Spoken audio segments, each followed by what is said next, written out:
Some people wake up tired before the day even begins. Not because they work too hard, but because they have been fighting themselves for years. They set alarms they don't respect. They make promises they don't keep. They say tomorrow so many times that tomorrow becomes a graveyard full of unfinished lives. And then they look at disciplined people like they are made of steel, like they were born different, like they feel no resistance. They don't. They feel the same laziness, the same doubt, the same urge to quit. The only difference is this: they stopped negotiating. There comes a moment in a person's life when comfort starts becoming expensive, when every delay becomes pain, when every excuse starts sounding pathetic. And in that moment, discipline no longer feels like punishment. It feels like survival. Today, we're going through 7 brutal Stoic laws that can make you so disciplined, people won't understand you anymore. Not because you became superhuman, but because they stayed loyal to comfort. And you didn't. Each law will feel uncomfortable. Good. Comfort is the thing we came here to destroy. Law 1, stop negotiating with yourself. Every weak life is built on one habit: negotiation. The alarm rings. You negotiate. The work gets hard. You negotiate. The gym sounds painful. You negotiate. The cold shower, the extra set, the difficult conversation, the lonely chapter, the uncomfortable truth. You negotiate. And every time you do that, something dangerous happens. You teach your mind that your commands are optional. That is the real issue. Not laziness, not lack of discipline, not poor time management. It's that your brain has stopped respecting you. Because why would it? You say one thing, then do another. You say, I need to wake up at 6. Then at 6, you create a courtroom in your head. Maybe I need more rest. I did sleep late. I'll be more productive if I start at 7. I shouldn't be too hard on myself. Listen carefully. Mercy, when given at the wrong time, becomes self-destruction. Marcus Aurelius wrote as if speaking to himself in war. Not because he hated himself, but because he understood something modern people forgot. Your mind is not always your friend. Sometimes it is the thing that must be ruled. Especially in the first moments of resistance. The moment you wake up, there is no need for philosophy. There is no need for a speech. There is no need for emotion. There is only action. Get up. That's it. The strongest people on earth are not always the most motivated. They are often just the least negotiable. They made a decision once and stopped reopening the case. Imagine how much energy you waste every week just debating with yourself. Not working, not suffering, not building, debating. You don't need more motivation. You need fewer internal meetings. So here is the first brutal law. When it is time to act, remove discussion. Not forever, just in the sacred moment of execution. Set the rule. Follow the rule. Move. Because every time you obey yourself instantly, you lay one more brick in the foundation of self-respect. And self-respect is the beginning of discipline. Not confidence, not hype, not identity quotes. Self-respect. The quiet knowledge that, when you give yourself a command, you listen. Think about this. What if the real reason your life feels heavy isn't because your goals are too big, but because your word means nothing to your own mind? That's the first war. And if you win that war, everything else changes. Law 2, make peace with discomfort. Most people do not fail because they are incapable. They fail because they are addicted to ease. And ease is a silent killer. It doesn't stab you. It sedates you. It gives you just enough pleasure to keep you from becoming dangerous. A warm bed, a little scrolling, a snack you didn't need, a skipped workout, a delayed conversation, a convenient excuse. Nothing dramatic. That's why it's lethal. The Stoics train discomfort on purpose, not because suffering is noble for its own sake, but because a person who cannot handle discomfort cannot handle life. Epictetus understood this deeply. If your peace depends on conditions being pleasant, you are fragile, and fragile people break when reality refuses to cooperate. But when you voluntarily practice discomfort, you become harder to shake. You stop panicking at resistance. You stop treating inconvenience like tragedy. You stop needing life to be soft in order for you to function. And that changes everything. Because discipline is not really about intensity. It's about tolerance. Can you tolerate boredom? Can you tolerate hunger for results? Can you tolerate being unseen? Can you tolerate doing the same hard thing for months with no applause? That is what separates the exceptional from the average. Not talent, tolerance. You must become a person who can sit in discomfort without running to anesthetics. Without your phone. Without snacks. Without excuses. Without noise. Without immediate reward. That's where strength is born. Not in peak motivation, but in voluntary discomfort. So start small if you must. Take the walk when it's cold. Finish the set when it burns. Sit with silence instead of stimulation. Do the task before you feel ready. Let yourself be uncomfortable. And do not die from it. Because that is the lie comfort has been feeding you. That discomfort is danger. It is. Discomfort is often just the doorway to your next level. The man who avoids discomfort stays predictable. The man who trains with it becomes free. And freedom, real freedom, comes when pain no longer controls your choices. Law 3, obey the mission, not your mood. This may be the hardest truth in the entire video. Your mood is irrelevant. Not because emotions don't matter. They do, but because they make terrible leaders. If you build your day around how you feel, your life will collapse into inconsistency. You will work when inspired, rest when anxious, quit when bored, delay when uncertain, overindulge when empty, and then you'll wonder why nothing compounds. Because mood is unstable. Mission is not. The Stoic does not ask, "How do I feel today?" He asks, "What is required of me?" That one question can save a life. Because there will be mornings when you feel strong, and mornings when you feel hollow, days when the work flows, and days when every minute feels like dragging a body uphill. The weak man adjusts his standards to his emotions. The disciplined man adjusts his emotions to his standards. That's a different species. And no, it doesn't mean becoming numb. It means becoming directed. A soldier does not pause in battle because he feels uninspired. A surgeon does not stop mid-operation because the mood is off. A father does not get to abandon responsibility because the soul feels tired. Duty does not disappear when emotion changes.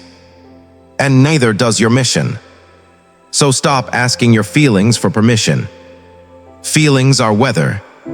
Mission is direction. Some days the skies are clear. Some days they are not. But the road remains.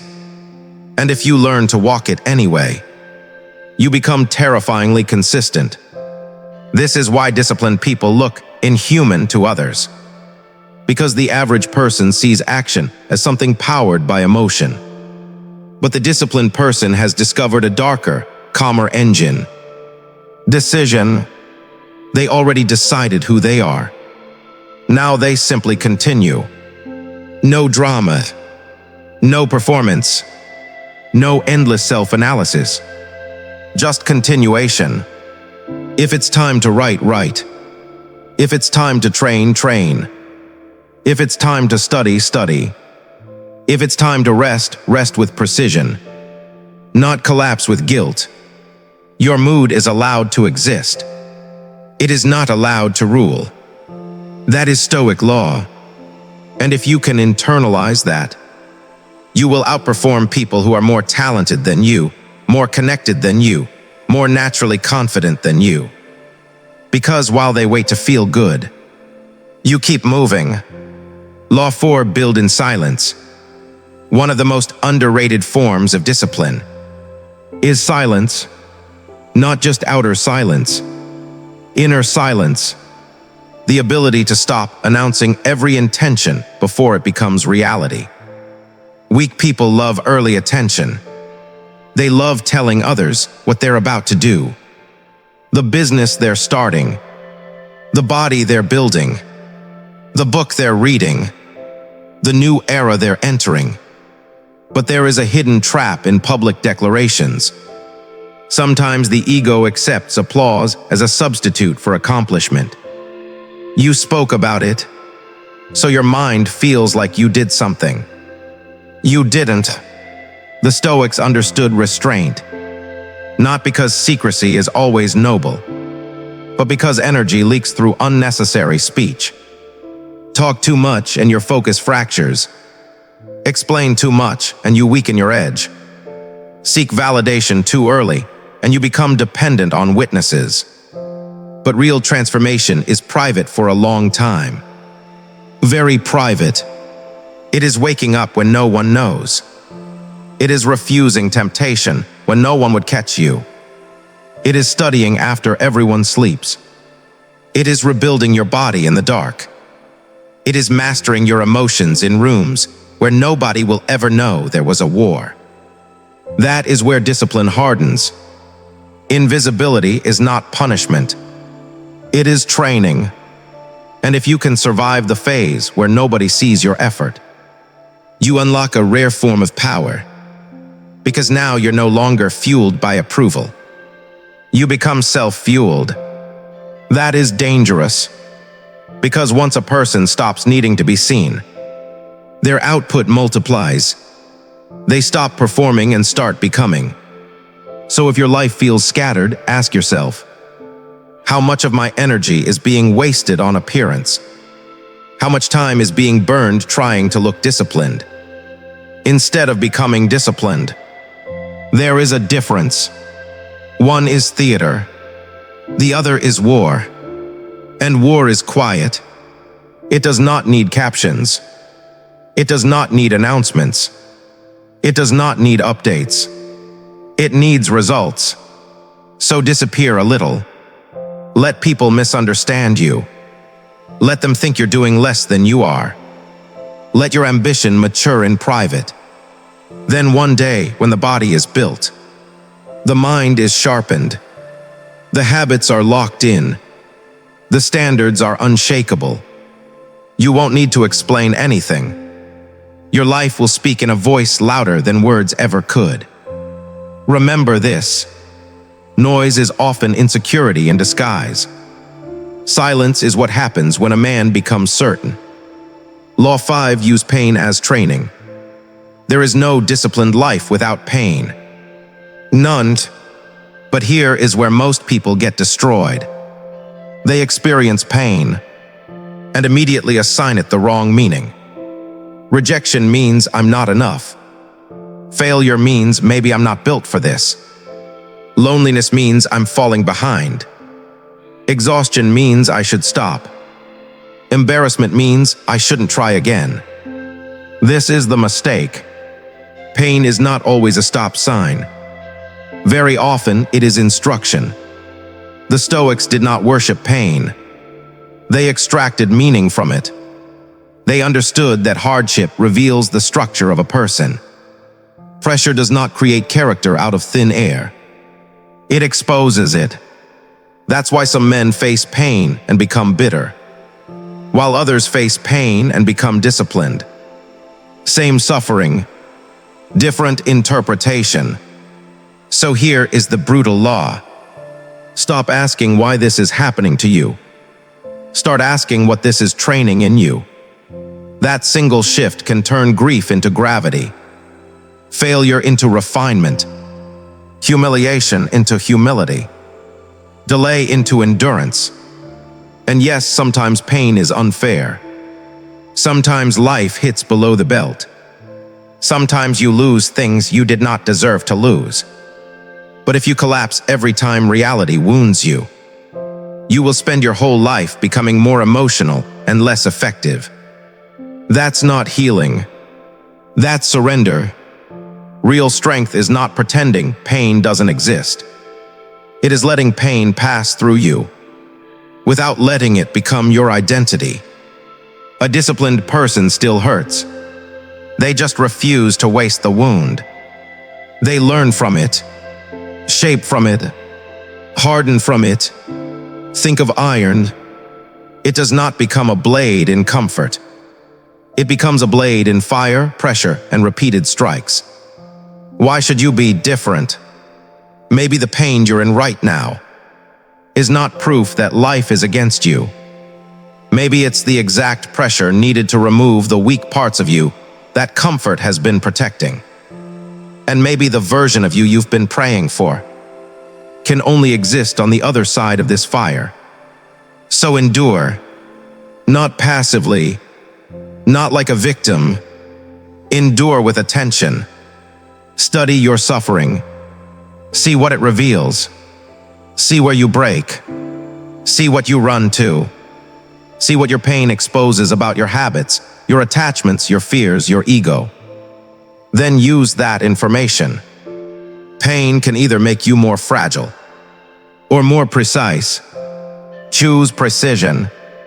Law 6: kill the need for immediate reward. This one is destroying an entire generation. The need to feel progress instantly, to be rewarded instantly, to be seen instantly, to be changed instantly. But discipline is not built in instant feedback. It is built in delayed reward. And delayed reward is where weak minds start to panic. Because in the beginning, nothing glamorous happens. You go to the gym for weeks and still feel average. You wake up early for a month and still feel behind. You study, save, train, write, suffer, repeat. And the world seems completely unchanged. This is the desert. And most people die here. Not physically, spiritually, because they cannot tolerate effort that doesn't immediately flatter them. So they quit. They switch plans. They chase novelty. They call themselves confused. They convince themselves they need a better system. No, what they actually need is stamina in the valley where nothing seems to be happening. The Stoics understood nature. They understood seasons. They understood that growth is often invisible while it is occurring. A seed underground looks like failure to an impatient man. But to someone who understands time, it is transformation. You must become that person. The kind of person who can work without applause, improve without evidence, trust the process before the results arrive. Because once you master delayed reward, you become almost impossible to manipulate. Now cheap pleasure cannot buy you. Now distraction cannot seduce you so easily. Now your goals stop competing with temporary impulses. Why? Because you are no longer ruled by the hunger to feel good right now. That is one of the highest forms of discipline. To choose the long road, while everyone else is sprinting toward short-term relief. To save instead of spend. To train instead of scroll. To read instead of numb. To build instead of boast. To keep going when there is no external proof that it's working. That is rare, and rarity is power. So if you are in a season where the work is hard and the results are invisible, do not panic. You are not failing. You are being tested. The question is simple. Can you remain loyal to a future you cannot yet touch?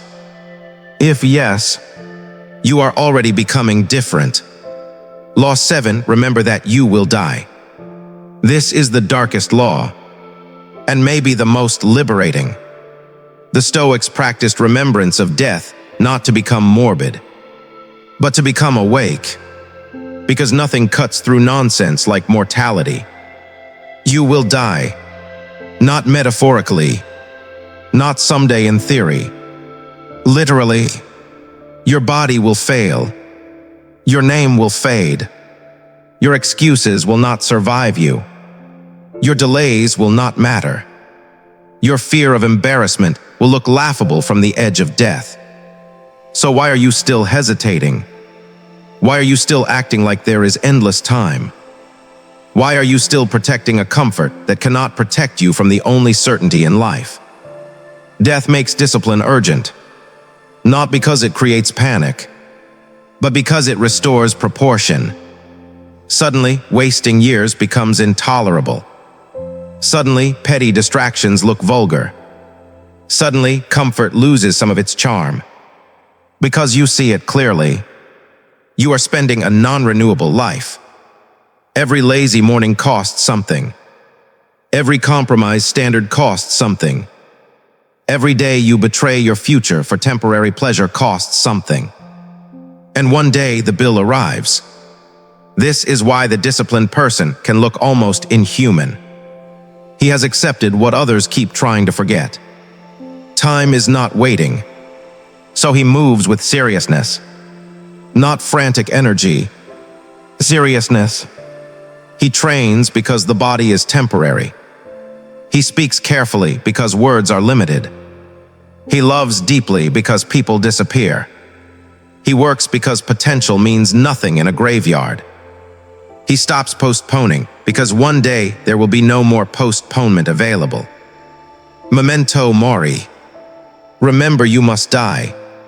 And let that thought burn away the softness in you. Not your tenderness.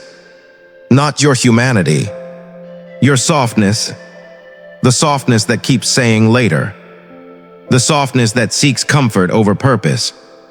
The softness that wants the reward without the sacrifice. Let death educate you. Let it remind you that today matters. That this hour matters. That your habits matter. That the person you are becoming is being shaped right now. Not eventually. Now. So here you are. Not at the beginning of some fantasy transformation. Not at the end either. At the decision point. And this is where lives split in two. One path is familiar. You hear this message. You feel fired up. You promise yourself things. You say this time is different. Then tomorrow you negotiate again. And the old self survives. That path is available. It will always be available. The second path is quieter.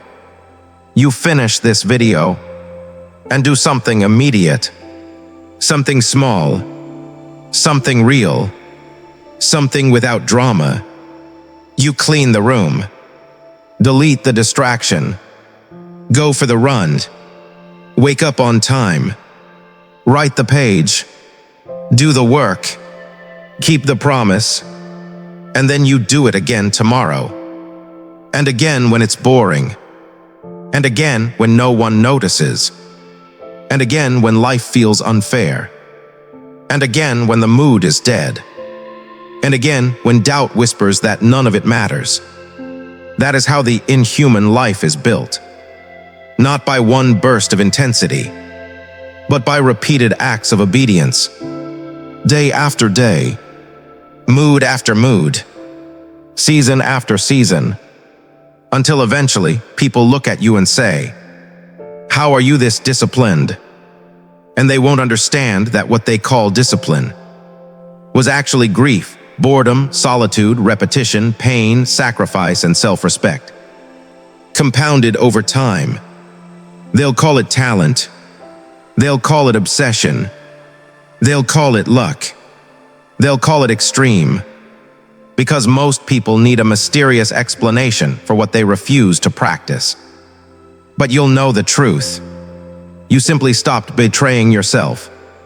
That's all. You stopped reopening decisions. You stopped worshiping comfort. You stopped obeying moods. You stopped advertising your growth. You stopped wasting pain. You stopped demanding instant reward. And you stopped living as if time were infinite. That is the transformation. Not magic. Alignment. And once a person becomes aligned, mind, word, action, they become very hard to stop. So if you've been waiting for motivation, stop. If you've been hoping discipline will one day feel easy, it won't, but it will become cleaner, calmer, less emotional, more automatic, more like identity than effort.